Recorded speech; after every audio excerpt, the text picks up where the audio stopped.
Dünya Türkmenleri. Dünya Türkmenleri.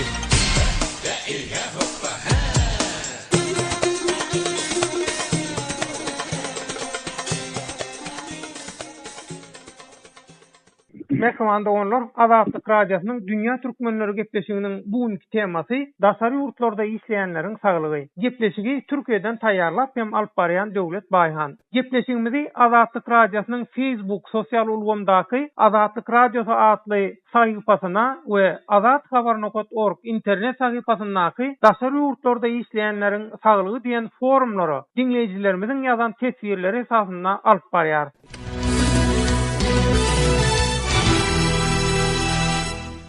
Mälim bolşaly durly ýurtlarda işleýän müňlerçe türkmenstanly bar. Olaryň aglawasynyň wizasy, dokumentsiz gaýdylýar. Eýsem daşary ýurtlarda işleýän, wizasiz ýaşaýan türkmenstanyň gaýatlary saglyk babatda nähili ýagdaýlary başdan geçirýärkä?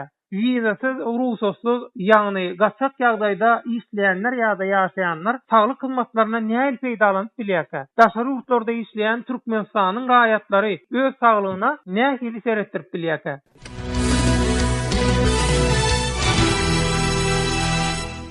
Azatlyk Radiosu Dünya Türkmenleri gepleşiginiň bugünkü sanynda daşary ýurtlarda wizasiz işleýänleriň we ýaşaýanlaryň saglyk ýagdaýy barada söz açyp, Türkiýedäki türkmenstanly raýatlardan Rozbay bilen Gülbahary söhbetleşige çagyrdy. Rozbay we Gülbahar, gepleşigimize hoş geldiňiz. Hoş gördük. Hoş bulduk. Ine söhbetleşler Azatlyk Radiosynyň Facebook sosial ulgam sahypasyndaky foruma galyrylan käbir tesbirler bilen sizi tanış etmek isleýän söhbetleşige başlamazdan ogul Şirin Şeker diýen dinleýiji şükür Allah Türkmenistandan has gowy problemi ýok diýipdir. Näzli Hilal diýen bir dinleýijim puluň bolsa gaçkak diýen oklar islen hasahanaňa gidip bilýän diýip tesbir alypdyr.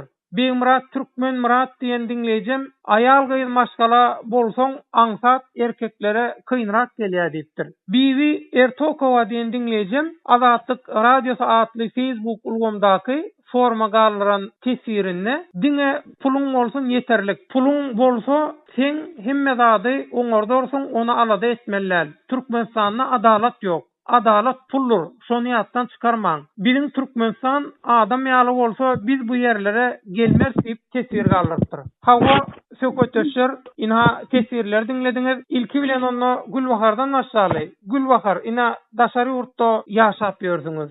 Daşary ýurtda saglyk hyzmatlarynyň nähili peýdalanyp bilýäňiz? Daşary ýurtda dokumenti düzüp bolmaýan, wizasy bolmaýan maşgalalar nähili peýdalanýar saglyk hyzmatlarynyň? Şu arada maglumat beräýsiňiz. Maglumat versem, dışarı yurtta Türkiye'de yaşayan şu an men. Hasta olsam, hasta bolmasam, doktora gidende, haýsy balnisa gitseňem, sen pasportyňy, wizaňy soraýan ýok. Jüňde pulun bolsa, sana seredýärler. Pulsuz gitsen, sana hiç kim sereden akly. Strahowka da berilýär ýöne wizasy bolan adamlara, täze pasporty bolan adamlara strahowka. Bir ýyllyk, o da $500 işleýänler ekdirýär. Pasporty köne bolup, wizasy bolmaýanlar platly golpçylary gidýärler. Töleli yerlere gidiyorlar. Töleli yere giden sonra pulumu tölersen sen vizan varmış mı yokmuş mu sen kaçacak mı diyen sana soran yok. Verdi işleyen köpüsü kim öyle işleyemezse öyle eyleri bile olur akidiyalar adamçılık diye bir rahat var. Türkmenistan'da bolmayan Türkiye'de adamçılık var. Gülakar savol. Hawar olvay sen pikirin nähili? Doğrudan minha ayal maşgala bolsa diye aňsat erkek adam bolanda kynrak bolýar diye. Doğrudan hem şeýle ýagdaý barmy? Öyle indi bu ilkinji nowatda biz berde bir zat bellerdi. Sebebi sağlık diýende adamzadyň gözüne gelen zat näme? Durmuşda ýaşaýyş saglyk bolmasa, saglyksız hiçbir zadyň edip bolmajagy belli insan üçin, ýani adamzat pendesi üçin. Indi ikinji bir bellemeli zat ýa-da şol berde seniň aýdyşyňa erkek ol, ayal ol, berde medisinada seniň jinsiyetine seredip duran adam ýok. Berde näme bolsa birinciden aýan şol Gülbaharyň aýdyşaly insançylyk bar. İkinciden hem bir wyjdançylygy bar. Üçüncüden hem bularda şol medisinada öňden ahyra kabul edilen bir Gipokrat kasam bar. Bular şu üçüsine göz aýlaýar ilkinji wagtda. Şu üçüsini göz aýlandan soň dogry sen bir mady kimat eger özüň gönlünden çykaryp bersen, o da olaryň özü üçin. Ýöne olar senden onu soran ýok, ýa senden aljagan bolup duran ýok. Emma ikinji bir tarapyndan hem sanki berde halkymyz üçin hiç gele bir kynçylyk diýen zat ýok. Dogry köne pasportu olan ya vizesiz kaçak gezip veren bolsalar bile zerde yörekte tölegli keselhanalar var. Gece gündüz 24 saat hizmet ediyor millete, insana. Dokument soraman kömek edip koyuver diýende. Hiç sat yok. Sen baryan gönümel çotayda arzını derdin, şikayetini ettin, näme keselden rahatsızlanýanlygyny. Tajastan öňünde durlar, buyurun hizmet edeli. Ýöne tölegini töleýär, eline yörekte şonuň çekini berýärler, tölegin sana şoňa göre hizmet edýärler. Zerde o Türkmenistan ýaly aldım berdim, bastım koydum diýen zat yok döwlet, hiç hele.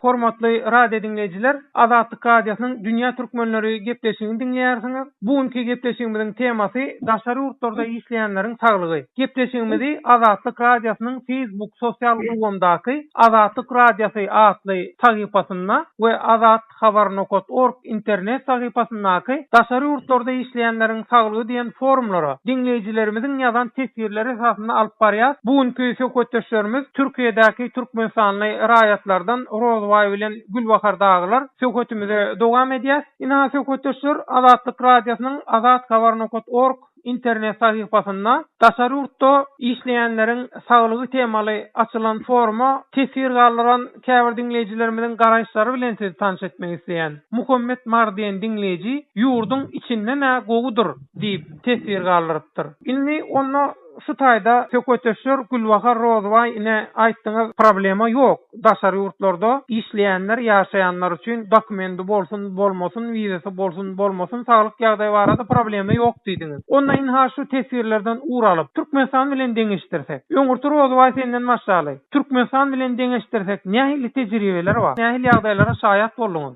Döwlet ştaýdan gönüme bir mysal aýdy. Bundan bir ay öň men 2 ýaşyndaky çağasyny diýje dümewler demi kysyp baryp Sakara Trafik keselhanasyna düşýär, reanimasiýa bölümine etirlerim onun ölüsini eline çıkarıp berýärler. Ene sana bir mysal. Seretmenlermi saga? Seretmenligi eýem şu taýdan belli. Şol çağaja ýekeci bir ampuly özüne urmana rowa gören, şol etraf keselhanasynyň doktorlary, wraçlarynda hiç mi vicdan ýok, hiç mi bir arnamys ýok, hiç mi bir Allah korkusy ýok. Näçe beýle bolukar Rozbay? Döwlet pul sorasa pulunu berjekler, ýöne ulanyň kasty bar. Hoşuna gideni ýaşadarlar, hoşuna gitmedigine ýaşatmazlar. Şunu unutmayın. Gülbahar, siz inha şu yankı tesirler esasında şeylerde Rozbay'ın aýdýan maglumatlarla baglanyşykly saglyk hyzmatlarynyň şertlerini deňeşdireňizde Türkmenistan bilen Türkiýanyň arasynda nähili tapawut görýäňiz? Nähili wakalara duş gelýäňiz? Deňeşdirecek zat ýok. Türkmenistan o bolsady, o sayda bizim milletimize değer verilseydi hiç kim başka yurda gitmezdi. Bizim yurdumuzda bize değer olmadığı için. Adamın kadırı bilinen noktayanızda.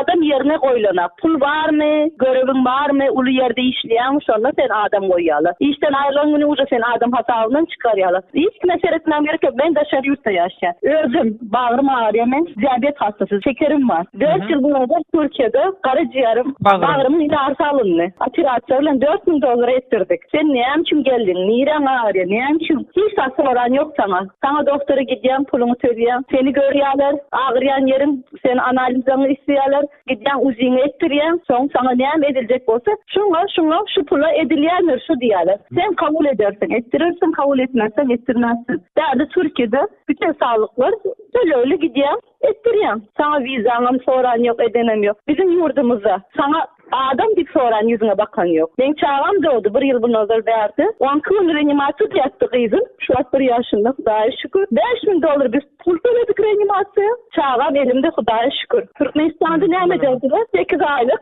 doğdu. Atardılar tuvalette. Pişik yalık miyav edip ölürdü şu çağa. Derdi böyle değil. Derdi 300 gram bulan çağan yaşatıyorlar. Bizde yok onyalık zat. Yok. Adamların kıymeti yok. Kıymet olmadık yerde nereden ne mi olsun? Şu an yalan dünyada hayvanların kıymeti vardı. Bizim Türkmenistan'ın adamların, raýatlarynyň kıymeti näme çıkıyor? Bunu ben prezidentimizi bilmeýändir. Prezidentimiz öýse başka yurtlarda. Näme bize eýe çıkanaklar? Prezidentimiz bize eýe çıkmasa bize kime eýe çıksın? Başka bir adım yok. Sağ ol Gülbahar Rozbay, Azatlyk Radiosynyň Dünýä Türkmenleri gepleşigine gatnaşyp beren maglumatlaryňyz üçin köp sağ olun. Köp sağ olun. Hoş geldiniz.